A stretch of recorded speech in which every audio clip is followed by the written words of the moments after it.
नमस्कार। मैं शैलेंद्र। भाजपा और आरएसएस के बीच दिन प्रतिदिन करवाट बढ़ती जा रही है। एक दूसरे के प्रति बयानबाजी शुरू हो गई है और दूरियां बढ़ती जा रही है।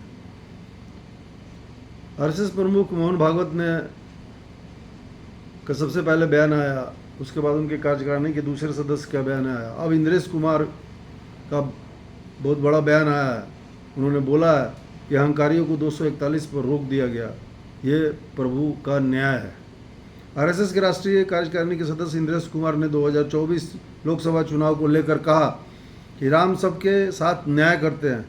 भाजपा को लेकर उन्होंने तंज कसते हुए कहा कि जो पूर्ण हक मिलना चाहिए, जो शक्ति मिलनी चाहिए, वो भगवान ने अहंकार के कारण रोक दी। भाजपा की टॉप लीडरशिप और आरएसएस के बीच में के मतभेद अब खुलकर सामने आने लगे हैं। सरसंघ चालक मोहन भागवत के बाद अब राष्ट्रीय स्वयंसेवक संघ आरएसएस की राष्ट्रीय कार्यकारिणी के सदस्य इंद्रेश कुमार ने बड़ा बयान दिया। उन्होंने कहा कि जो अहंकारी हो गए उन्हें 241 पर रोक दिया गया। जिनकी राम के प्रति आस्था नहीं थी, अश्रद्धा थी, उन सबको मिलाकर 234 पर रोक दिया गया। यही प्रभु का न्याय है। इंद्रेश कुमार गुरुवार को जयपुर के पास कनौता में राम रथ अयोध्या यात्रा दर्शन पूजन समारोह में बोल रहे थे। उन्होंने कहा कि राम सबके साथ न्याय करते हैं। 2024 के लोकसभा चुनाव को ही देख लीजिए। जिन्होंने राम की भक्ति की लेकिन उनमें धीरे धीरे अहंकार आ गया, उस पार्टी को सबसे बड़ी पार्टी घोषित कर दिया। उनको जो पूर्ण हक मिलना चाहिए, जो शक्ति मिलनी चाहिए, वो भगवान ने अहंकार के कारण उनकी शक्ति रोक दी, यानी कि पूर्ण बहुमत नहीं मिली, जो 272 का पूर्ण बहुमत भाजपा को मिलना चाहिए था।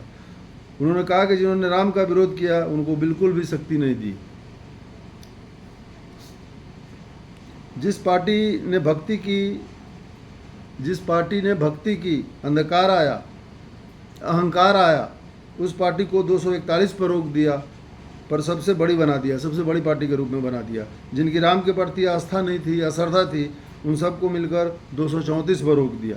उन्होंने कहा कि तुम्हारी अनास्था का यही दंड है, तुम सफल नहीं हो सकते। अयोध्या के बारे में उन्होंने कहा कि अयोध्या में भाजपा प्रत्याशी को उन्होंने अत्याचारी बताया। अयोध्या में भाजपा प्रत्याशी लल्लू सिंह की हार पर इंद्रेश कुमार ने कहा कि जो राम की भक्ति करे फिर अहंकार करे, जो राम का विरोध करे उसका कल्याण अपने आप हो गया। लल्लू सिंह ने जनता पर जुल्म किए थे तो राम जी ने कहा कि 5 साल आराम करो, अगली बार देखेंगे। पहले मोहन भागवत ने भी कही थी ये बातें। गौरतलब है इससे पहले सरसंघ चालक मोहन भागवत ने भी 10 जून को नागपुर में संघ के कार्यकर्ता विकास वर्ग के समापन पर भाजपा के शीर्ष नेताओं को निशाने पर लिया था। भागवत ने कहा था कि जो मर्यादा का पालन करते हुए कार्य करता है, गर्व करता है, किंतु लिप्त नहीं होता, अहंकार नहीं करता, वही सही अर्थों में सेवक कहलाने का अधिकारी है। उन्होंने कहा कि जब चुनाव होता है तो मुकाबला जरूरी होता है। इस दौरान दूसरे को पीछे धकेलना भी होता है, लेकिन इसकी एक सीमा होती है। यह मुकाबला झूठ पर आधारित नहीं होना चाहिए। भाजपा और संघ की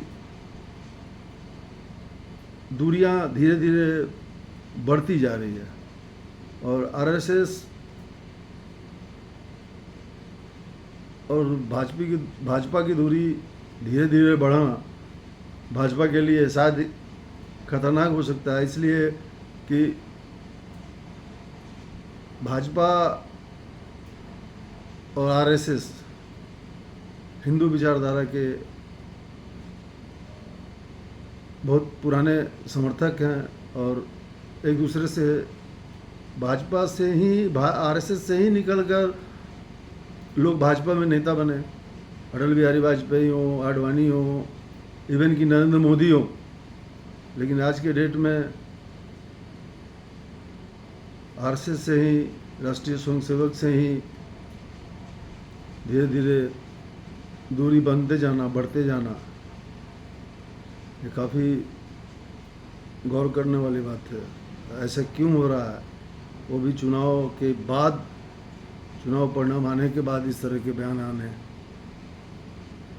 अपने आप में महत्व रखता है। धन्यवाद।